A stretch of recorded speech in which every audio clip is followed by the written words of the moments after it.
Tipped in the air and knocked away. KU's got to win it. Blah, big time two-hand slam by Hunter Dickinson. Kansas is the 2023 WNIT champions.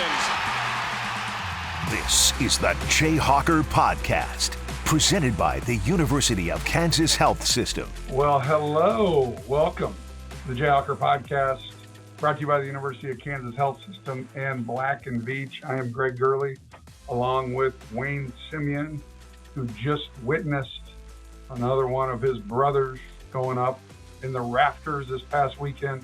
Had a great weekend, welcomed with open arms the Missouri Tigers to Allen Fieldhouse and made them leave with another loss, now 3-0 in the renewed rivalry border showdown. Wasn't the margin that we have become accustomed to over the last couple of years, but the margin was more than one, and that's all that matters. More than zero, let's say that. A win's a win. It was fun. Didn't play great last year. We were clicking, we were just attacking. And Wayne, I'll get your opinion on this. I think that last year, to me, they defended us differently. They double teamed, a little bit of a press. But when you do that against a good team, that just basically turns into a manufactured transition opportunity where you have numbers. We took advantage, whether it was Grady Dick hitting threes or Jay Will and KJ getting layups or Kevin. And Dennis Gates, to his credit, didn't, muck it up like that. He kind of just said, we're going to play you this way, and we're going to try to man up and see what happens, and give them a lot of credit. They did a good job. They had a big lead. And without a 5-minute stretch to end the first half, it's an entirely different ball game. Yeah, it was a good game. And you said it, the style of defense that we've been accustomed to seeing Dennis Gates play has been press-oriented, very sporadic, trying to control the pace of the game. And interestingly enough, I don't think there's been many teams that have attempted that version of defense against Bill Self-coached teams that have been able to stifle us. He wants to play fast.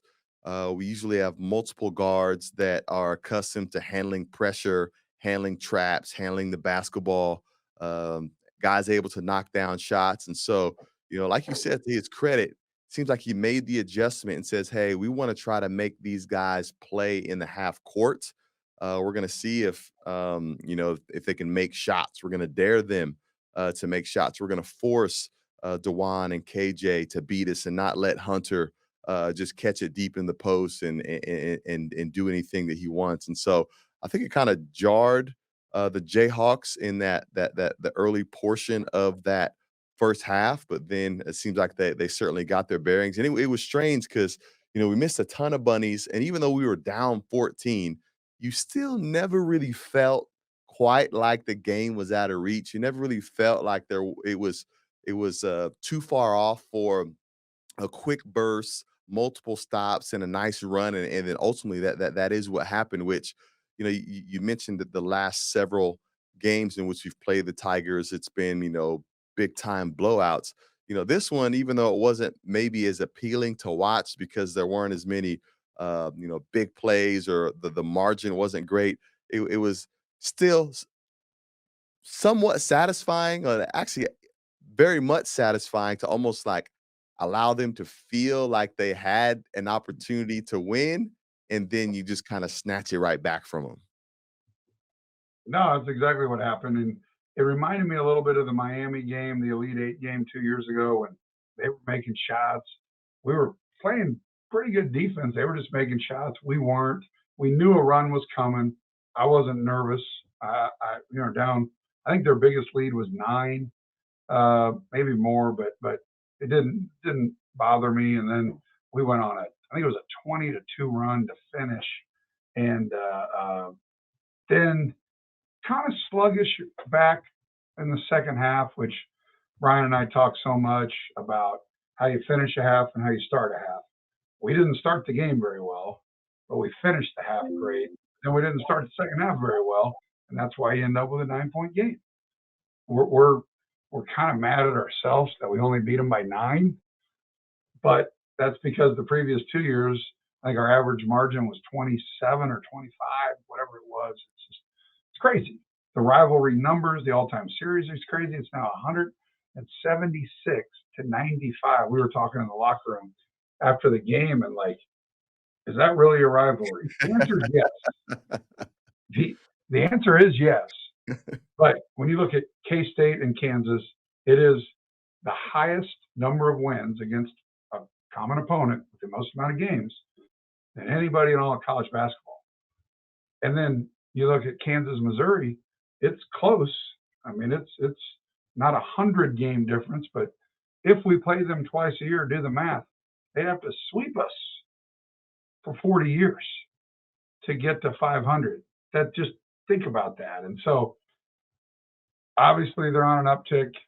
They were in a bad place when they got rid of their coach. Dennis Gates did a nice job last year. He's kind of piecing it together this year. And everyone you talk to, I talked to Mike Kelly, their radio guy, who's awesome. And he's like, they got a really good recruiting class coming in next year. But this isn't the Missouri podcast, and I got to stop talking about them. And we need to talk about us. And we're 9-1, basically the number 2 team in the country by most polls. Got an opportunity this weekend, leaving tomorrow for Bloomington, Indiana, and tough place to play. They're kind of, if you watch any Indiana this year, they've had a couple of really bad losses, like where they got blown out by UConn and they just got blown out by Auburn. In the middle, they won at Michigan and they beat Maryland, both former 2 good wins. Yeah. So, they're going to be at home. They're going to be comfortable. They're going to have a little red ass from last year when we blew them out. They had Hood Schifino and Trace Jackson Davis came in here, chest out, and it was a beatdown. Like, it was never a game. Some of the friendliest fans ever, the Indiana fans. I mean, I don't know if you had any. They showed up. Man, they showed up. That was probably the most opposing fans that I've seen in Allen Fieldhouse. I mean, they had a significant presence. Luckily for us, the outcome mitigated that, but I remember being kind of taken back, like, man, these folks showed up in here. And I always like to talk to visiting fans or first timers before the game and after the game, because we all build it up like it's the greatest thing ever. And of course, we're going to believe that because we've been to 1,000 games here and it's our home. But I like first timers that you can actually talk to and then build it up, but then let them form their own opinion and talk to them after the game. I remember I talked to Danny Hurley after the UConn game, and he was taken aback. Sue Bird. And then the Indiana fans, I don't know any of their names, but we end up at a bar after the game, and a bunch of them were there, and they were super nice, respect the tradition and everything, and we're blown away. They was one of my favorite stories. I was sitting there, I went out with Coach Self, and Stanford Steve was with us from ESPN fame, and his first visit to the Fog as well. Anyway, we're sitting there, and the waiter brings over an old fashioned and gives it to Bill. He goes, I didn't order this, and it was from a table of Indiana fans that goes, that's for a good old fashioned ass whooping. and it was great that we all laughed and high-fived them and whatever, but it was, again, I don't want to go on too far about how great they were, because we might go up there this weekend and they could be the worst home crowd ever. I don't know. I know I've talked to Hunter about it, and he's like, they don't like him. Like like, shocking. That doesn't seem like anybody likes you except Michigan fans for 3 years and Kansas fans, which is great. I love it. I love that he's ours and has done such a good job. And I thought the Missouri game showed a little mettle, a little moxie for us, in that Hunter didn't have a great game.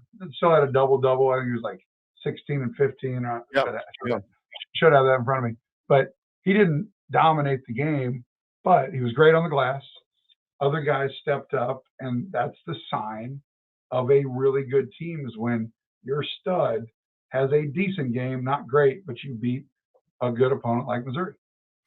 Yeah, and they certainly going to need that type of win. One thing that I was disappointed in the Missouri game is, and actually a couple times this year, it seems like we have a difficult time just closing teams out. Letting them hang around late in the second half. Giving up 22-point lead, 14-point lead, letting it get cut to single digits, and that's going to be important for us to find a way to nip that in the bud, because now, very much like this opponent we're going to see this weekend in Bloomington, like when you're on the road, like those type of things are just different, right, Greg? I mean, if a team starts to peel into a double digit lead, a 20-point lead, their home fans get behind them and they get juice and energized in a different way than they do at a neutral site or in Allen Fieldhouse. And so, with this being our first traditional road game, we've played a bunch of neutral site games up until this point. It's going to be really, really important to make sure that we can establish ourselves, dominantly when we get late into a game. And as Coach Self likes to say sometimes, man, keep our foot on their neck to make sure that they don't feel like they've got a chance to be able to sneak back into that. Yeah, and we do this every year. Well, like you said, this is our first real road game, and people that don't follow us, they'll see some games those were neutral sites. Whether you talk about Hawaii or in Chicago, where you have 25% of the fan base at an NBA arena.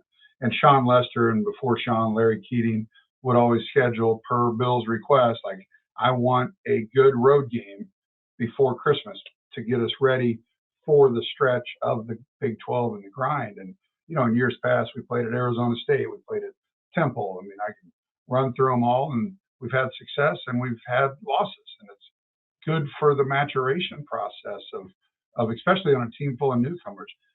Like Wayne said, the comfort zone isn't there on Saturday in Bloomington. Something's going to happen. Terrible call, an elbow, whatever. You're going to have to play through a hostile environment and adversity. We talk about home court advantage so much, and the reason is we've been on the road a lot. You and I have been everywhere, Wayne, and things don't go your way. It just is what it is, and that's why Allen Fieldhouse is so valuable. Because when teams come here, they say it's because we pay the refs off, it's a big conspiracy, whatever. No, it's because they're in a tough place. Our fan base is unbelievable, and things don't always go well. And it's all about how you react, how you handle it. And that's what Bill wants to find out, is when things go bad on Saturday, how does DeJuan get them together? How does Kevin get them together? How does Hunter react? How does KJ? And more importantly, how do those next four guys react that have never been there? Nick Timberlake never played there. I mean, maybe he has played there, but he was at Towson. Jamari, Elmarco, Johnny, all those guys, this is going to be an eye-opener for them. They've all had experience. They've played big high school tournaments, big AAU tournaments, but this is going to be different, and it's good for them. Yeah, speaking of reactions, it's my mind goes back to Hunter Dickinson's flagrant foul that he had there late in the second. And look, teams are watching film and they're looking to find any little edge that they can use to help them defensively. And I think that Hunter's reaction, and it wasn't a malicious play at all, so no need to. It was intentional, but it wasn't malicious. It was intentional. It wasn't malicious. Nothing above the shoulder, like your friend Draymond Green over there, who needs some help. Oh God, how about that? I mean, I want your take on that real quick. Like, I think Patrick Mahomes and Andy Reid are happy that happened, because it took away from the horrible ending to the Chiefs-Bills game, which I know this isn't a Chiefs podcast, but that's gone. But they're probably pumped that Draymond did that in a weird way to take pressure off of their press conferences. Yeah, I don't know, man. I can't defend that. Draymond and his antics. But going back to Hunter, I will say, like, I think teams are going to you see the way I mean, I'm trying to get people. Wayne's just so politically correct, and just I don't care how about I don't care anything about Draymond Green. How about that? I don't either. I just want you know what? he should have punched back, or I don't know. I want something out of you. I don't. Yeah, I. It's so much so that I haven't even really like followed the commentary other than seeing the flagrant foul, like the flailing of the arm, like on the gym, on the TV. So I haven't No, heard any of his press clippings or any of the pundits. I've been following that because it's typical kind of Draymond stuff. So I don't really have any strong opinions on that. And this is kind of the first time that I think people are tired of him. I mean, they're tired of him. They're tired of his excuses, and he's either going to have to fix it or it's not going to be over because he's still going to find a home. But they're tired of it. It's all, it's just like when you parent, when your kids always have the same excuse. You're like, hey, enough. Either quit using that excuse, move on, get better. And that's why I think people are with Draymond. They're like, all right, these aren't coincidences. The common denominator is you. And I guess he's got the money to pay the fines then. But thinking about Hunter and his reaction, his flagrant foul, I would be surprised if you didn't find more teams going deeper into their bench, finding the biggest, strongest guy to just kind of lean on him, to agitate him, to hold his arm, to push, to pull, to prod, all those type of little things that just kind of agitate you and get under your skin to maybe try to cause a reaction like that, or to cause him to, have to focus more on, jabbing back at the defender rather than being assignment correct. So I'd be surprised if this was the first time or the last time that we saw an opponent use some antics to try to kind of get under his skin a little bit. Yeah, I agree, and we said that in the broadcast because it was that was fine. It was UMKC winning the game, but let's just say that it's Indiana with 10 minutes to go in the first half, and he does something that he can't get back. I'm not saying he's going to be Draymond Green, but let's just say he accidentally hits him above the shoulders and get kicked out. No rocket science to tell you that we're not the same team without him. I mean, and how many times have you and I said the margin is very, very slim? And with the margin being so slim, we need all hands on deck. And I completely agree with you. They're going to put the Greg Gurley of the world who don't play much and say, hey, go out there and just kind of, tickle them, hit them, pull his pants down, do whatever, and piss them off and see what happens. And you're one of my terms that Wayne loves me hear all the same is what, Wayne? I'm not wrong. You're not wrong. But it'll be a good test on Saturday. They're 7-2. Need that feather in the cap. We talk about, in 17 years, Bill Self has had his team as the number one seed in the NCAA tournament 11 times out of 17 years. The best streak ever.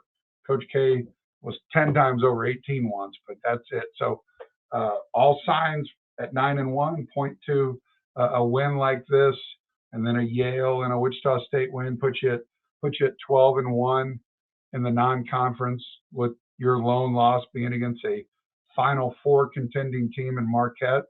I think we would get through the non-con, be like, all right, would we have liked to have been 13-0? Sure. But did the loss actually help us? Probably. So the next 3 games, here we are in December. What is it? We got 3 games left in the month of December, and we're halfway through the month. That's all we have. There's going to be a little break in between where the guys can go home. But the real big one of the 3 is the road game in Indiana.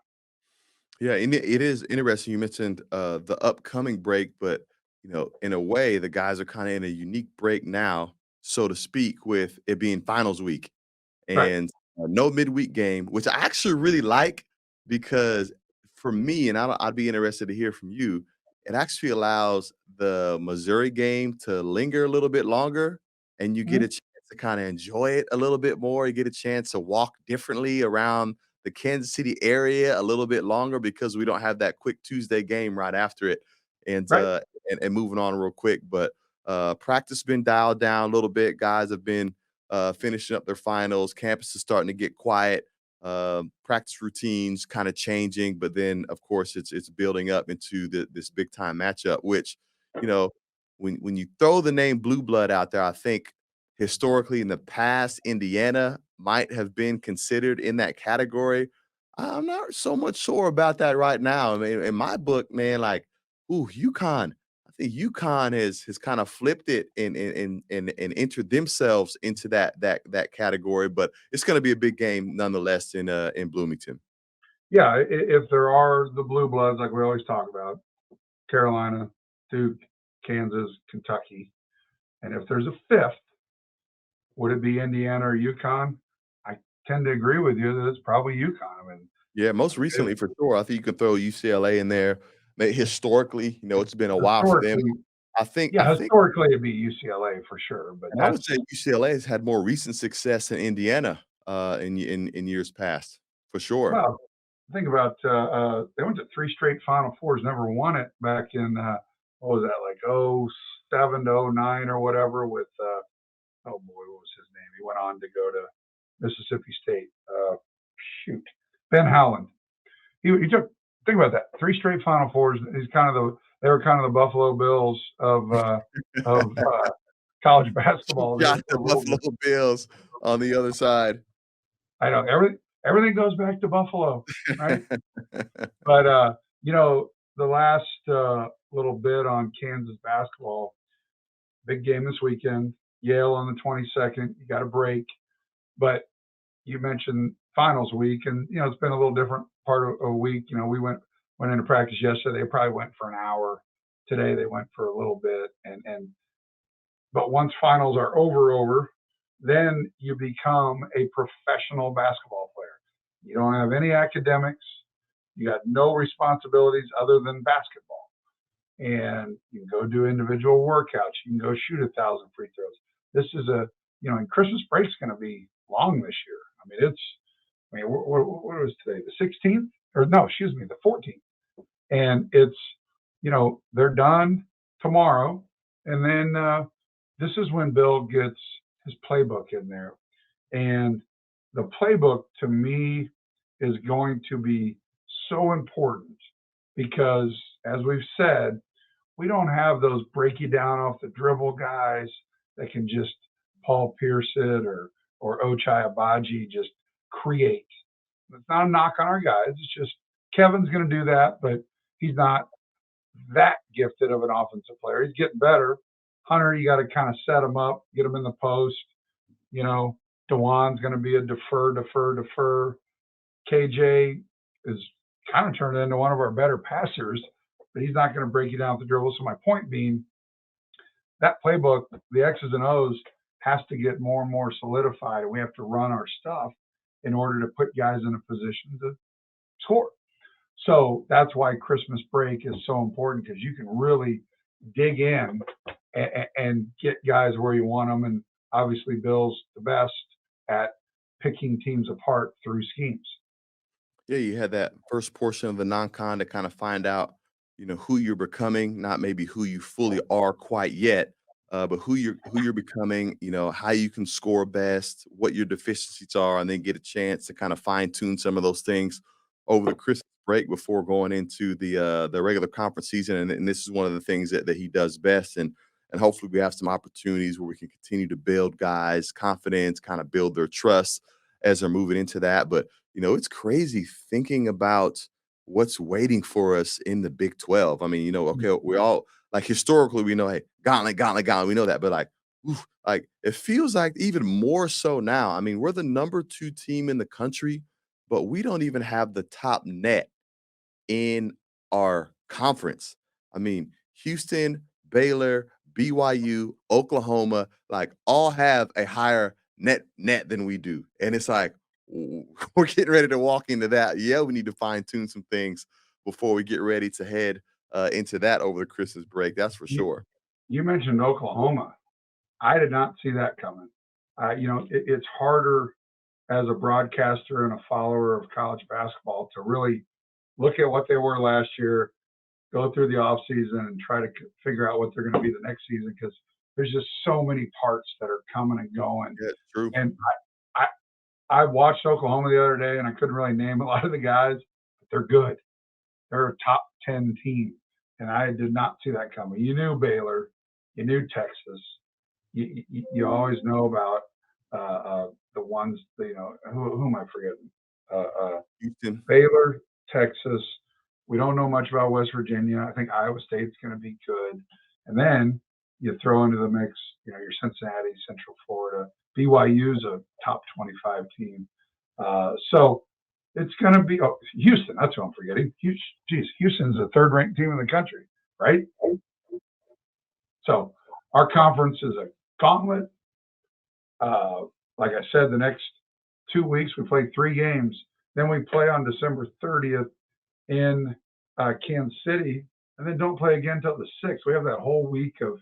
So Wayne, you can go out hard on New Year's Eve, sleep all day on the 1st.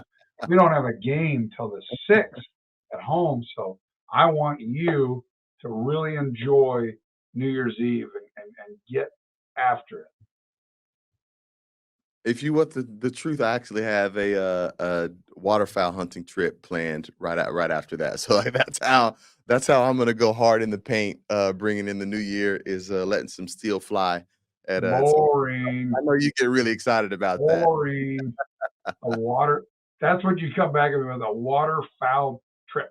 Yes, it's right up my alley. Well, you're a smart enough man to know not to invite me on that. I would be the negative, cold guy. Like, this is stupid. Yeah. Negative Nancy, for you kill it. Before we go to a break, and then we're going to welcome in a guest. We got Darnell Jackson, which producer Wayne Simeon secured Darnell, an all-time favorite Jayhawk, and is doing some great things in the world of basketball and in the literary sense as well, which we'll get into. But football stadium, KUGatewayDistrict.com. Check it out. I was just over at the Anderson Football Complex.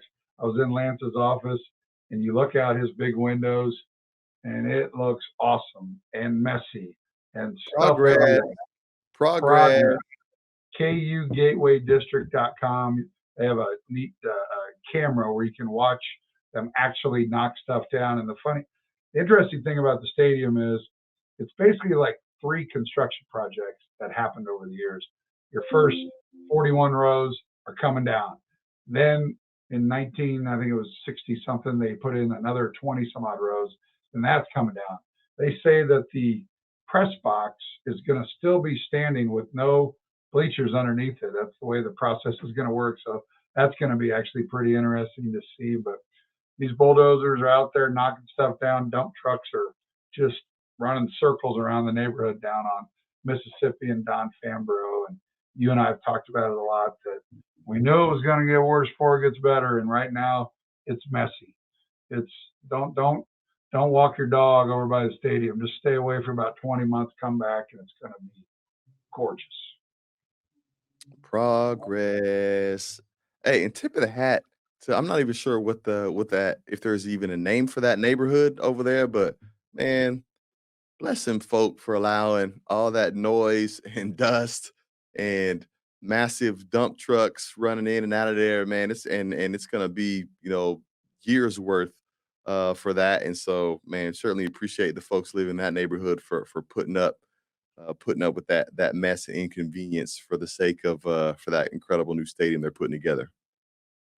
No question. A lot going on in the football world as you watch social media and the internet as far as who's leaving, who's going, who's coming.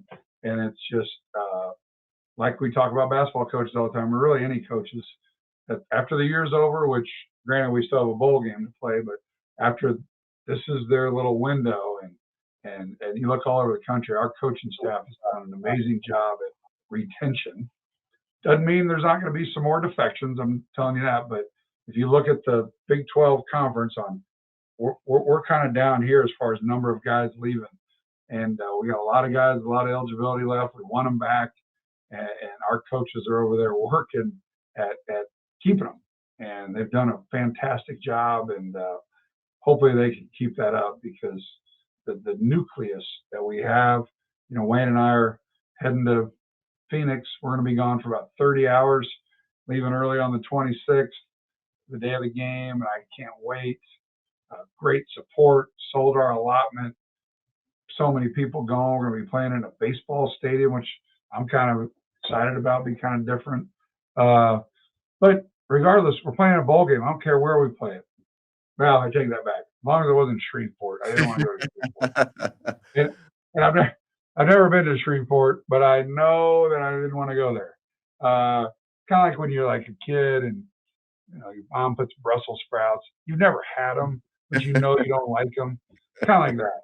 Now I like Brussels sprouts, but yeah, it's I know I don't want to go to Shreveport. Sorry if the Shreveport Chamber of Commerce is watching this. I apologize, but whatever. That's just. Would you like to go to Shreveport, Wayne?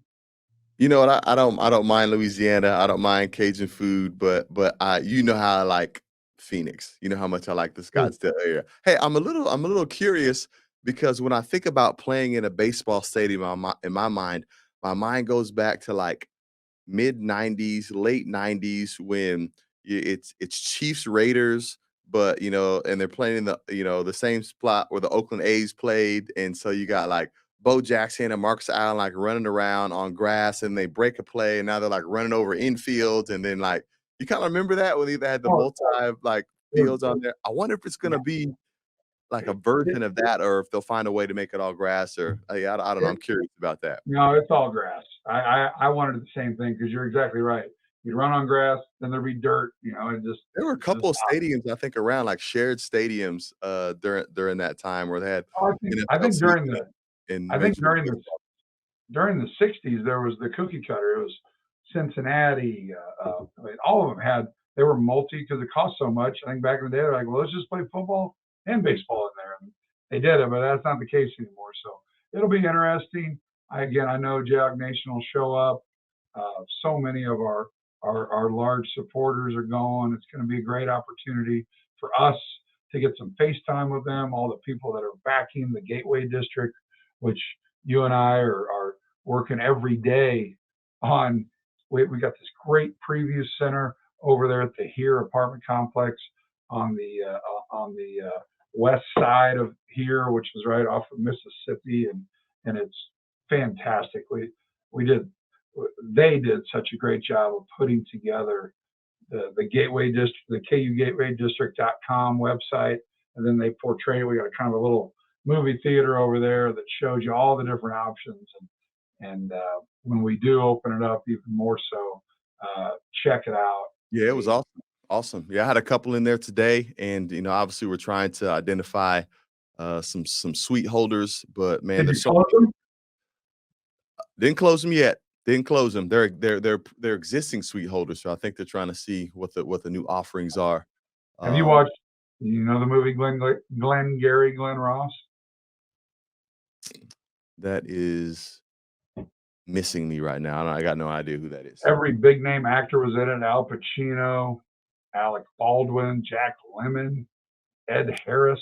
I would consider maybe two of those big time, but that might be a stretch. But recognizable names. There you go. Recognizable. Okay.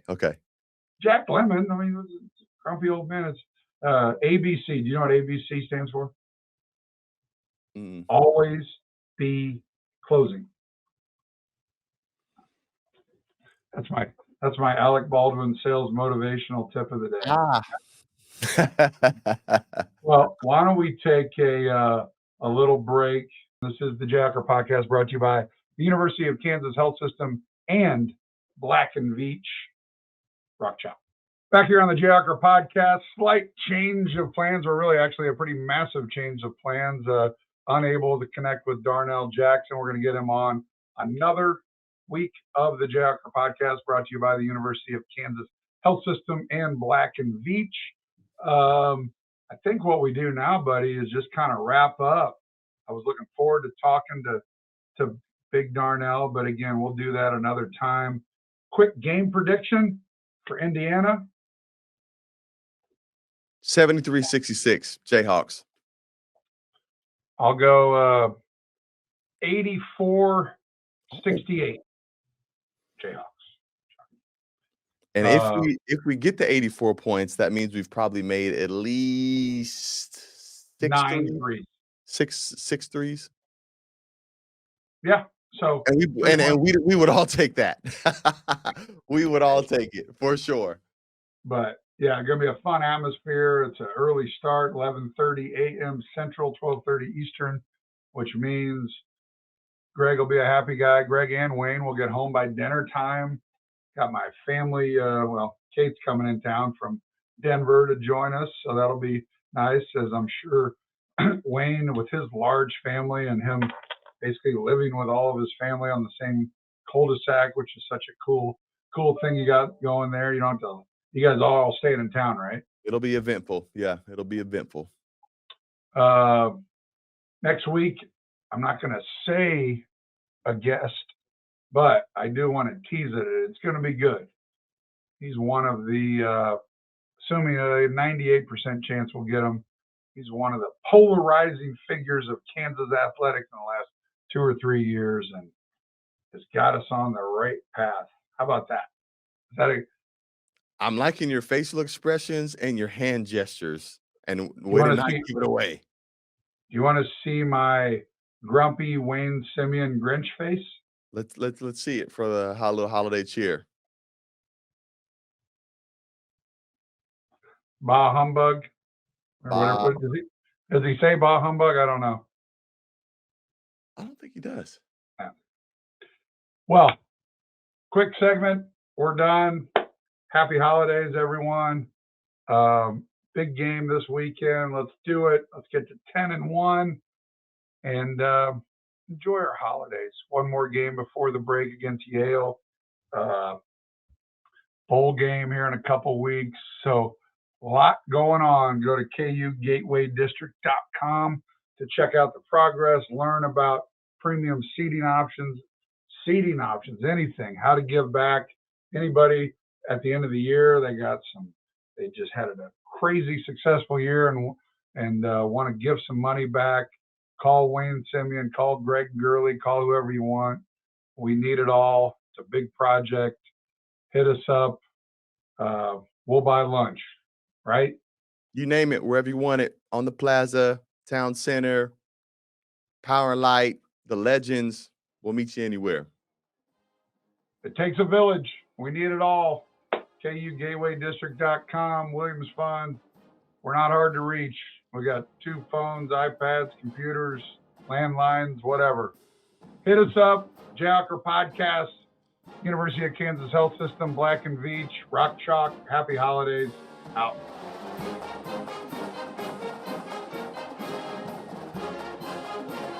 You want to see my Grinch face?